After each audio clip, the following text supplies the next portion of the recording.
நாம் தமிழில் இலக்கணத்தில் அதாவது யூனிட் ஒன்னில் இணை எழுத்துக்கள் அப்படின்னா என்னென்னு பார்க்க போகிறோம். இணை எழுத்துக்கள் அப்படின்னா நட்பெழுத்துக்கள் அப்படிங்கிறது அதோட வேறு பெயர். இணை எழுத்துக்களோட டெஃபினேஷன் என்னதுன்னா ஒற்றுமையுள்ள எழுத்துக்கள். அதாவது இணை எழுத்துக்கள் எல்லாம் ஒற்றுமையாக இருக்குமா, ஒற்றுமையுள்ள எழுத்துக்கள். அதாவது ஒலிக்கும் முயற்சி பிறக்கும் இடம். ஒலிக்கும் முயற்சி அது எப்படி ஒலிக்கிறது, அது பிறக்கும் இடம், ரெண்டுமே ஒற்றுமையுள்ள எழுத்துக்கள். ஒலிக்கும் முயற்சி பிறக்கும் இடம் உள்ள ஒற்றுமையுள்ள எழுத்துக்கள் தான் இணை எழுத்துக்கள் அப்படிங்கிறது டெஃபினேஷன். ஒற்றுமையாக இருக்குமா, அதாவது இந்த மாதிரி அ ஆ ஒற்றுமை இருக்கா, இ இ ஓ ஓ ஏ ஏ ஓ ஓ இப்படி எல்லாத்துக்கும் இருக்குதா. அதுக்கப்புறம் உயிரெழுத்துக்களுக்கெல்லாம் ஒற்றுமை இணை எழுத்துக்கள் இருக்குது. அப்புறம் ஐக்கு ஈ அப்படிங்கிறது தான் இணை எழுத்து. அவ்வுக்கு ஊ அப்படிங்கிறது தான் இணை எழுத்தாக இருக்குது. அதே மாதிரி தான் இக்கு இங்கு, இஞ்சு இச்சு, இன்னு இட்டு, இந்து இத்து, இம் இப்பு, இன் இர் இதெல்லாம் இணை எழுத்துக்களாக இருக்குது. உயிரெழுத்துக்களுக்கு இணை எழுத்து இருக்குது, மெய்யெழுத்துக்களுக்கும் இணை எழுத்து இருக்குது.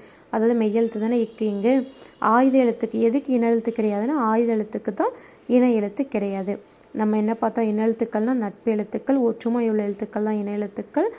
உயிரெழுத்துக்கு இணை எழுத்து இருக்குது, மெய்யெழுத்துக்கு இணை எழுத்து இருக்குது, ஆயுத எழுத்துக்கு மட்டும்தான் இணை எழுத்து கிடையாது. எதுக்கு இணை எழுத்து கிடையாதுன்னு கேட்டாங்கன்னா ஆயுத எழுத்துக்கு.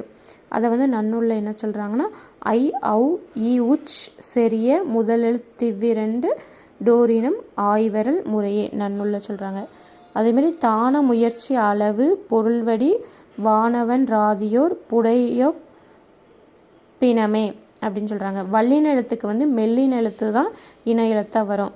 அதாவது திங் இங்க மஞ்சள், இஞ்ச இன்ட மண்டபம், இந்த இம் பூ தென் இன்ற.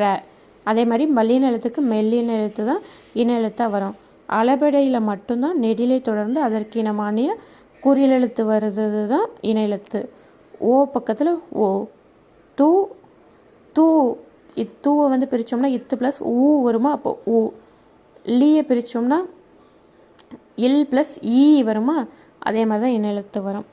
அதே இது புக்கில் உள்ளது பார்க்கும். மெல்லினத்திற்கான இலெழுத்து இடம்பெறாத சொல் கல்வி தானே. ஏன்னா மஞ்சள், இஞ்ச, வந்தான், இந்தா, தம்பி எல்லாருக்கா கல்வி மட்டும்தான். தவறான எண் சொல் பார்த்தோம்னா வென்றான் தான். ஏன்னா ரா சேஞ்ச் பண்ணியிருக்காங்களா. அப்புறம் இதில் எல்லாம் இணை எழுத்துக்கள் பார்த்தோம்னா கங்கை, பக்கம்தான் இணை எழுத்து வராது. அப்புறம் ரெண்டாவதுல பார்த்தோம்னா வெந்தயம், தந்தம், பஞ்சலை, பச்சை, தக்காளி இணை எழுத்து வராது. அதே மூணாவது இதில் பார்த்தோம்னா காக்கை இணை எழுத்து வராது. இதெல்லாம் புக்கில் உள்ளது, ஸ்கூல் புக்கில் உள்ளது.